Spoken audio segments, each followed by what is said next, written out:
Well, hey everyone, sorry if my vocal quality isn't up to normal. I've been fighting off a summer cold, but that won't stop me from answering questions asked by supporters in the month of July. If you'd like to ask a question for August, just use the links below and subscribe at Patreon or Subscribestar at the $3 level or higher.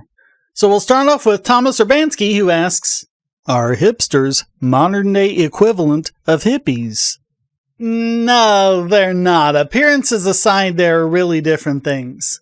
I mean, they may look the same, but don't let that fool you. The hippies were doing what they did because they were kind of going against what was trendy and popular and everything, wearing the nice clothes and, the ties and the dresses and everything else. And they believed that was wasteful, and they believed in reusing things, and so that's why they wore the faded jeans, and that's why they'd get a little extra mileage out of a faded shirt by tie-dyeing it and things like that. It was all about conserving things and doing things a little more frugally and efficiently.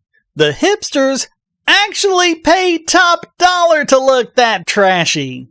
Because now it's about the trend. This is exactly what Smash Mouth was singing about in Walking on the Sun. That it used to be about something and now it's just a trend, it's just a fashion, it's just a fad. So the hippies were all about reusing and recycling items, and no, the hipsters have to go spend a bunch of money for it. And it kind of goes on to the rest of it. You can still find some genuine hippies around. I know a few. And they are still just as they always were, anti-establishment, anti-war, all of that good stuff. And actually very libertarian, if not outright anarcho-capitalist. But what happened with most of the hippies, of course, is that eventually they started becoming socialists. And since socialism is basically a philosophy of gimme, gimme, gimme, because everyone seems to imagine themselves in the proletariat and other people in the bourgeois, even though when you look around at a lot of socialists, you see that, these people are going to be the first ones in the gulags if they ever actually do get a socialist country. What happened? They set about going against everything they had talked about and protested against and sang all those songs about. And that's another thing the Smash Mouth song was about. And also the They Might Be Giant song, Purple Toupee, and a bunch of Gen X songs just on the same theme. Because then, when they grew up, they became yuppies, and the yuppies were like all the big business and the nicely pressed suit and tie and had to be tailor fit. You couldn't buy off the rack and spend, and go into debt so that the next generation will have to pay it off. That was like in the 80s when the national debt really started taking off. And now, of course, they're the boomers. And so, yeah, they've pretty much betrayed everything they stood for originally. So the hipsters are largely children of the boomers who have grown up to use like a lot of the same look, but none of the principles behind it. Like I said, paying top dollar to look trashy, things like that.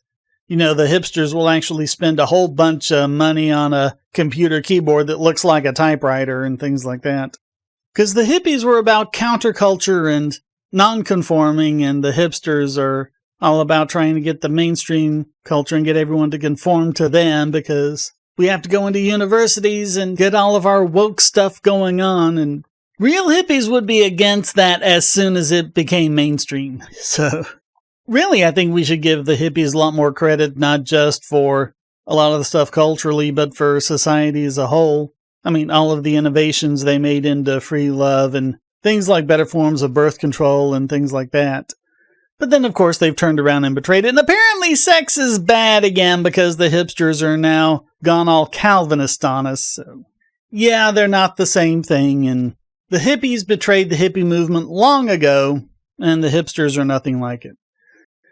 All right, the Executioner asks, should libertarians bring back mutual aid societies to bring others to our cause? Well, mutual aid societies never went away. They're still around. There are still lodges you can join. There are still all sorts of things you can join for help with all sorts of different things. But, yeah, a lot of them have been made illegal, like the mutual aid societies that were set up for healthcare, where they mandated, no, you can't do that, you have to get insurance. Yeah, because they needed to fix healthcare because capitalism ruined it by making it so cheap you could have an entire year's worth of healthcare paid for on one day's wages. So, I don't know, if you see an opportunity to create one, create one. And I mean, you'll find a lot of support for that on a lot of the libertarian forums, so. I think this has always been a problem with the libertarian movement. We need less talking, more doing. Josh Havins asks, I think a lot of atheists are closer to God than some professing Christians. The atheists I've heard seem to care about truth, loving people that aren't loved like LGBTQ, getting rid of false beliefs, and not claiming to know things they can't possibly know. I think a big reason atheists don't believe in God is because they've listened to the lies that supposed Christians have said about them. If God is like that, I want nothing to do with him. I was wondering your thoughts on that, Shane.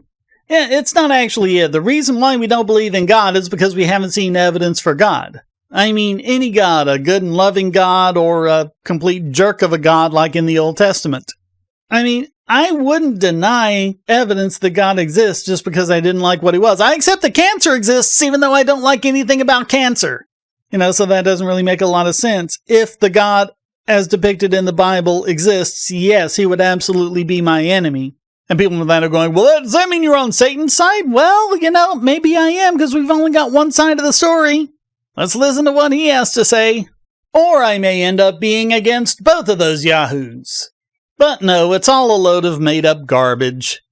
And it's really what it's about. And it's also about when we try to challenge them with serious questions like I just recently did on the problem of evil, we not only see that they don't have an answer for it, they refuse to answer the challenge as we give it.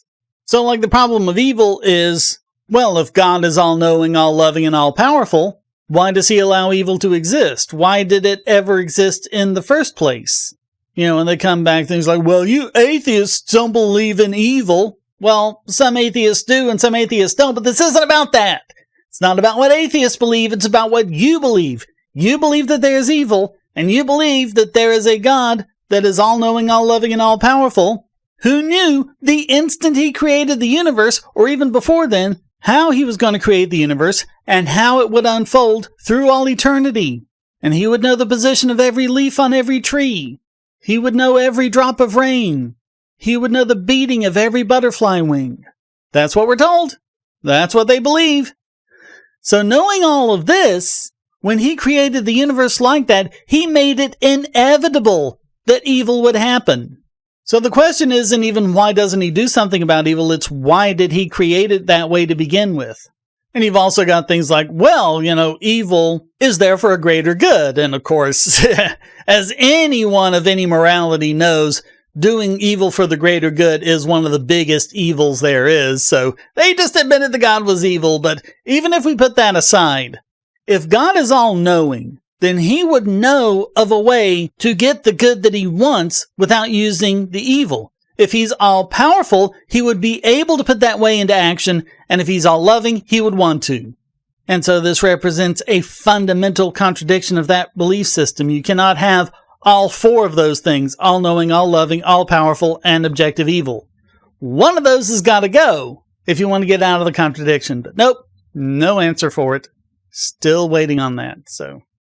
Thank you very much. That's it for this month. We'll be back with next month for questions that $3 patrons have asked in the month of August. Until then, comments for the common God, shares for the share throne, like, subscribe, and the bell. And please support at donate.bogosity.tv or come on over to odyssey.com, which is always monetized and never censored. Thank you very much. Until next time, stay strong and be free.